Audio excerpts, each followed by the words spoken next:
Hi and welcome to another episode of Hiking With Me. Today we're doing the Uppingham Trig Point and we're going to be visiting Uppingham, Wardley and then going down to Stockerston. It's going to be about a 7-mile walk, which means it'll probably end up being 13. So let's see how we get on.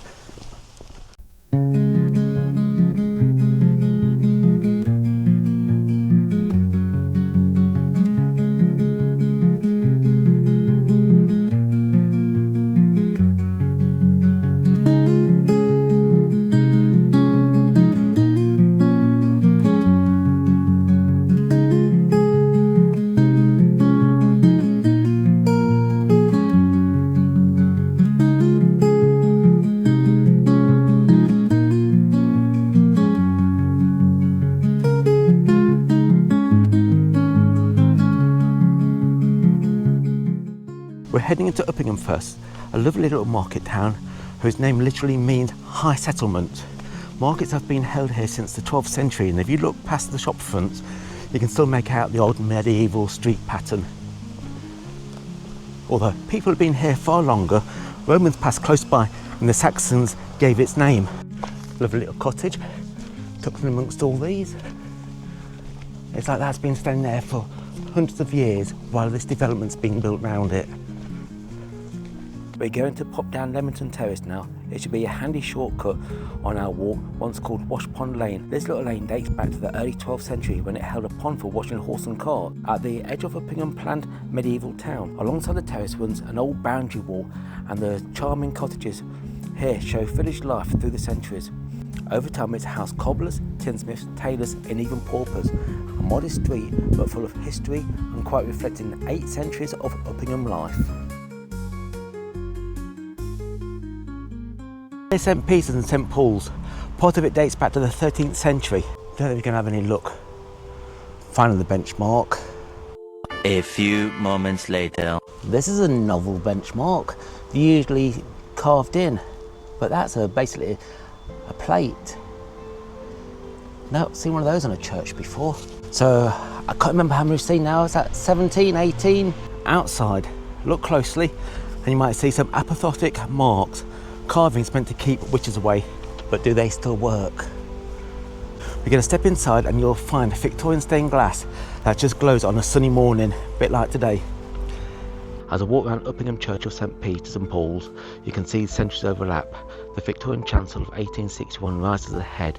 Its black marble shafts marks the latest chapel, but in the walls lies the 12th century carvings and even a 13th century coffin lid. A knight's sword, barely visible now.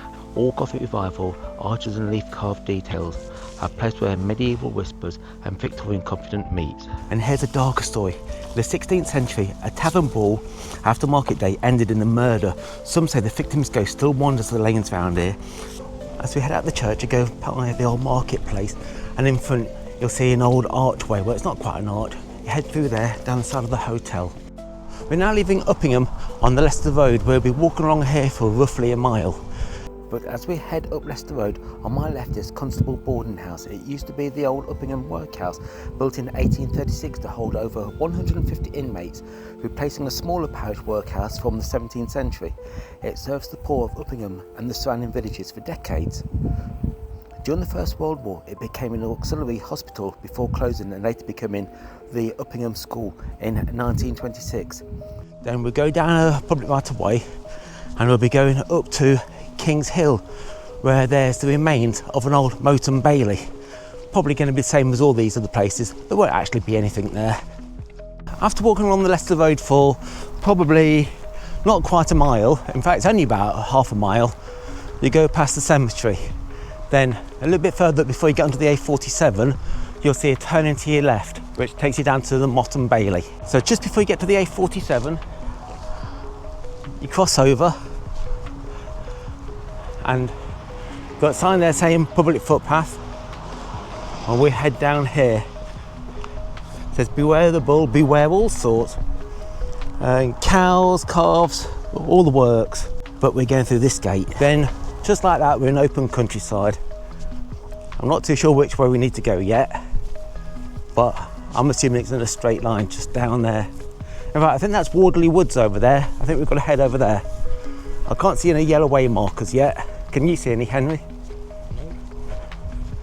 So we're just going to go with the flow. Yeah, so it's quite an easy route this was actually, going through this field. You see a gate in the distance and it's obviously through here.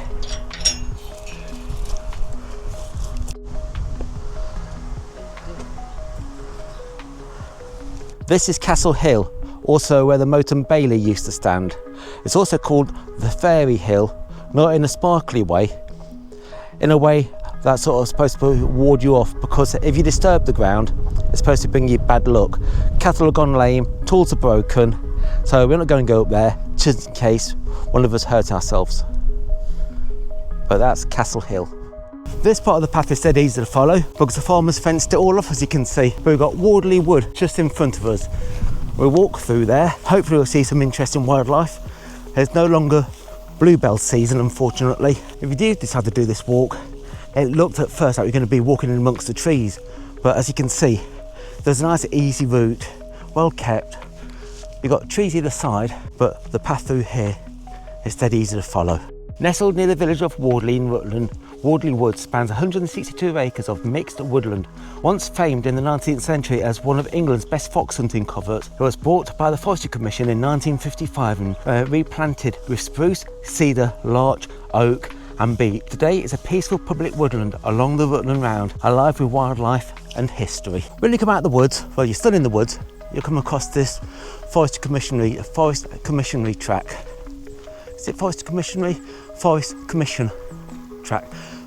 Forget all about that. When you come out from the grass path, you come across this old track, probably for the Forestry Commission, and you're carrying a straight line. And hopefully, because I thought we had to turn right up there, but there's a little bit further down here where you turn right. That'll take us up to the village of Wardley.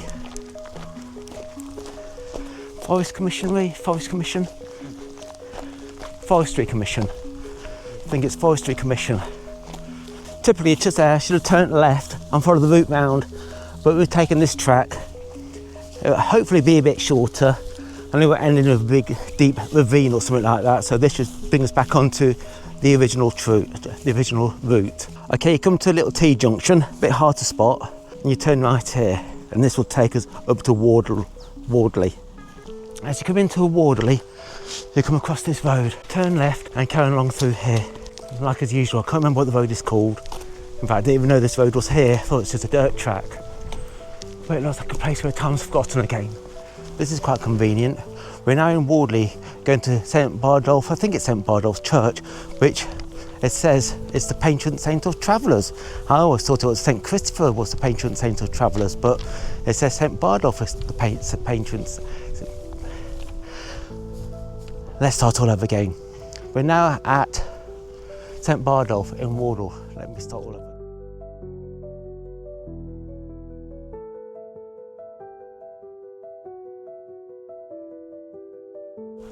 We're now at St Bardolph Church, which has stood here for almost 1,000 years.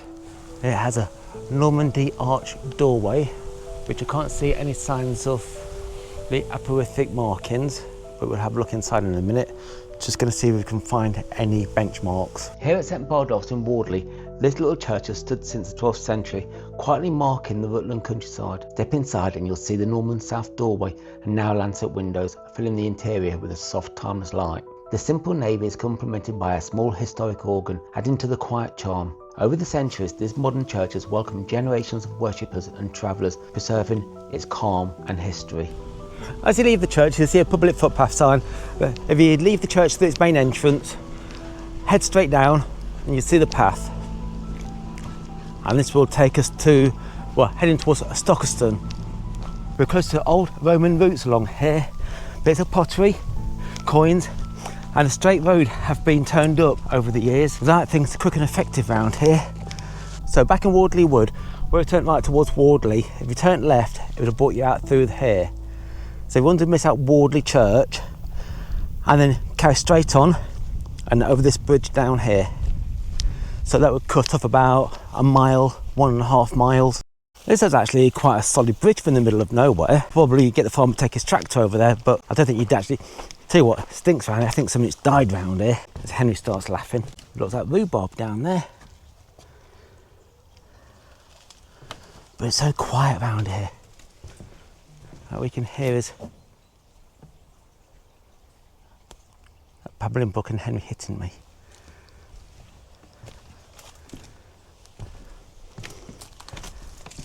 So this is, I know we're not finished yet, but this has been a real nice walk through the woods. And there's a yellow way marker.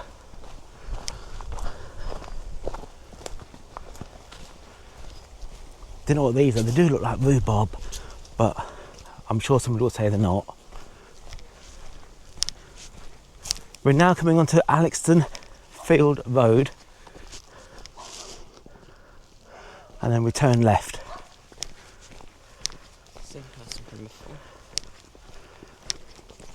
And it's, as usual, a very hot day. When you come to the end of Stockerston Field Road, you come to Knob Hill Road, but we're not going to be turning right onto Knob Hill Road.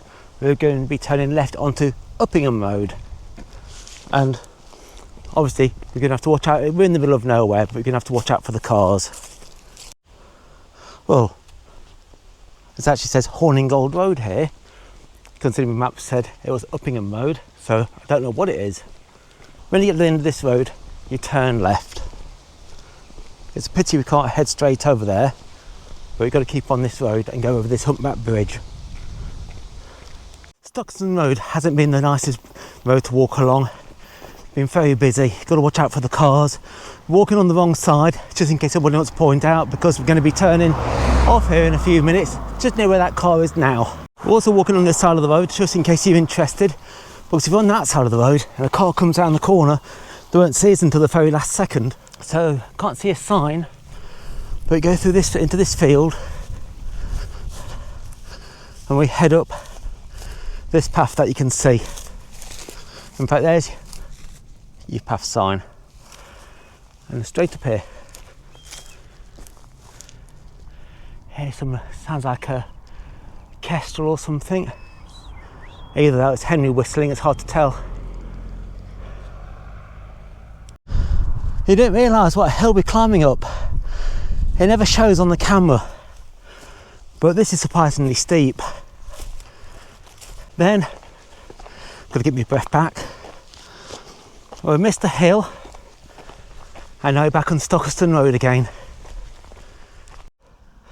Oh well, this is my 36 trig point, the Uppingham trig point. Can't quite see the plate because on the other side, oh no, actually there's the plate. Spider's intact. So this is the 36 trig point. So that's our 36 trig point. As you can see, the spider's in plate, the plate's in place, and it's in very good condition. And thank you for joining me in our 36 trig walk. Hopefully you enjoyed this trig walk, visiting Uppingham, Wardley village, Wardley woods, and heading towards Stockerston. We've done just over 7 miles. If you enjoyed it, please like and subscribe, and I'll see you again next time. Thank you for watching. Bye.